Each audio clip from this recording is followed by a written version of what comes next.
Imagine being so committed to your beliefs that you're willing to become a three-course meal for jungle royalty. No, this isn't an audition for Who Wants to Be a Martyr or a weird episode of Survivor Babylon edition. This is the ancient, dramatic, and still strangely relevant video of Daniel, a man whose faith led him into a pit full of lions and out again, unscratched, unshaken, and unshaven. What follows isn't just ancient bedtime lore. It's a timeless lesson about power, jealousy, courage, and staying true to your principle 7 if that principle might get you devoured for dinner. Babylon's political jungle. Let's set the scene. It's the 6th century BCE.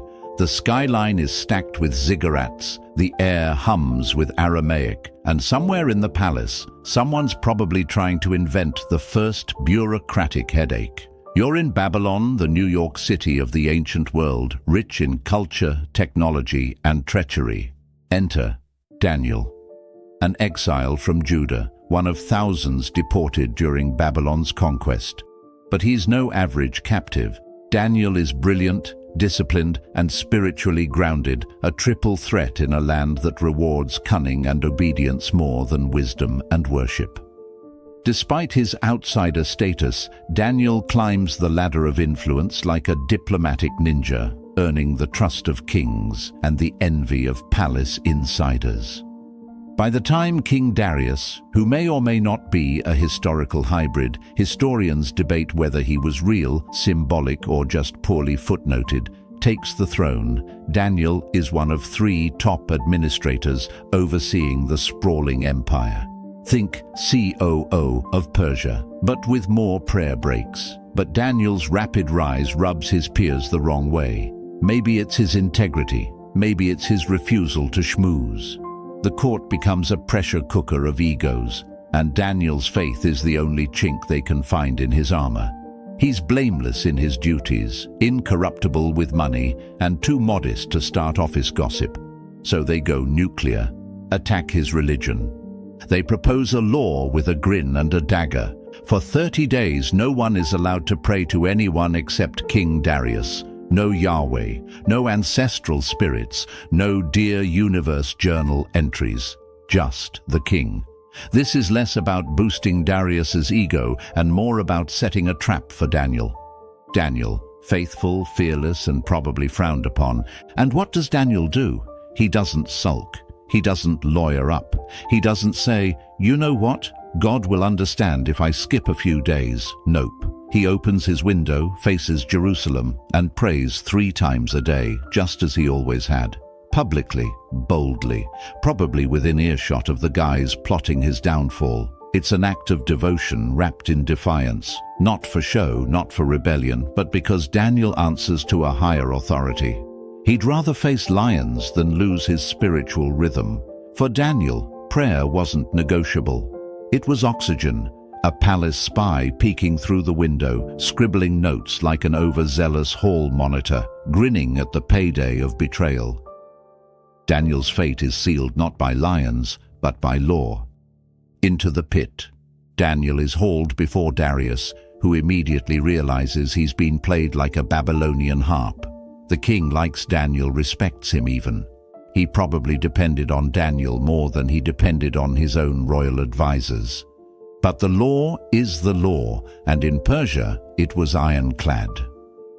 Darius spends the rest of the day in bureaucratic agony trying to reverse the decree, pacing the palace, flipping through scrolls, muttering, "Why did I sign that?" But there's no loophole. The sentence must be carried out. With a heavy heart and a furrowed brow, Darius gives the order. Daniel is led to the lion's den, a cavernous pit crawling with hungry beasts. The kind of punishment designed for dramatic effect and decisive results. This isn't metaphor. This is raw fear in feline form. Before the stone is rolled over the mouth of the pit, the king offers a final word, not an order, but a wish. May your God whom you serve continually deliver you. Then silence, stone, darkness. Inside the pit, the lions stir. Their golden eyes glow, their breath is hot, their teeth ready. And Daniel, he sits, he waits, he prays. Somewhere in that den, according to the biblical account, an angel arrives. Heaven dispatches its best lion whisperer. Morning revelation. The next morning, Darius bolts from his chambers. Forget royal robes, he probably ran barefoot and sleep-deprived. He rushes to the sealed pit and shouts, "Daniel, servant of the living God, has your God been able to rescue you from the lions?" Pause. Tension. Dust stirs. Then a calm voice echoes up, "O king, live forever. My God sent his angel and shut the lions' mouths, and they have not hurt me." Cue royal sigh of relief. Cue gasps from the crowd. Cue stunned officials wondering how in the world their foolproof plan ended in divine silence and not a single drop of blood. Daniel emerges from the pit without a scratch, probably cleaner than when he went in. And Darius?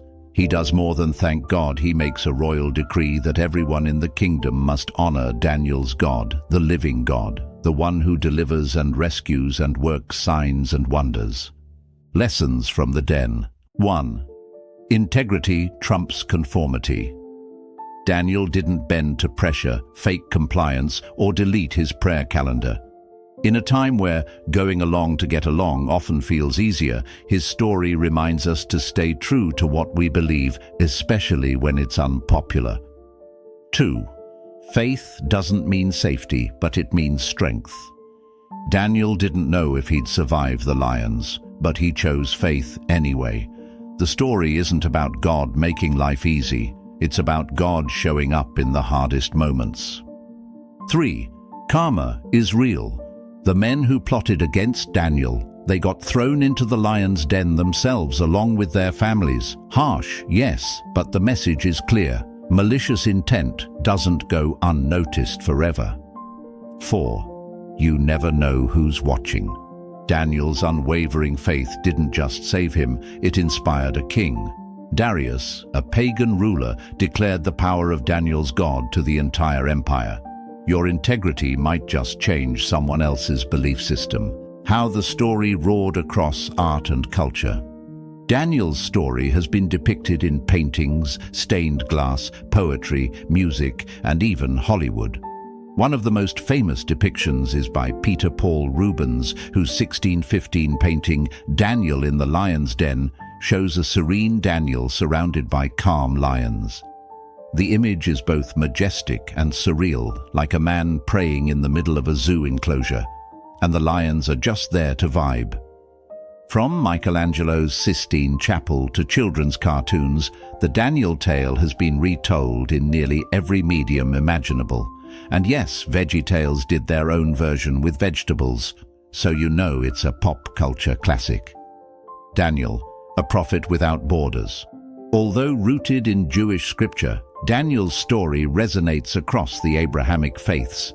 In Christianity, he's often seen as a prophetic symbol of Christ's own trial and resurrection. In Islamic tradition, Daniel, known as Daniel, is recognized as a prophet and seer, though not explicitly mentioned in the Quran. Various Islamic texts recount similar stories of his piety and visions. His story transcends religious boundaries and is often used as a universal tale of spiritual courage and divine protection. Modern resonance, faith, fear, and the culture of courage. Why does Daniel's story still matter in 2025? Because even today, people face metaphorical lions, from workplace politics to social persecution, from online shaming to personal doubt. The den might look different, but the choice to stand firm or fold is the same. Daniel's calm in the den is a metaphor for peace in chaos, clarity in confusion, and moral clarity in a murky world. In an era obsessed with image, trend following, and viral validation, Daniel reminds us, some values are worth the risk even if the crowd are watching. And that's the wild video of Daniel versus the Lions spoiler. Faith wins, Jaws lose. If you loved this epic video, like the video, subscribe for more stories that roar, and drop a comment with your favorite Bible moment. Until next time, stay bold, stay faithful, and maybe avoid hungry lions.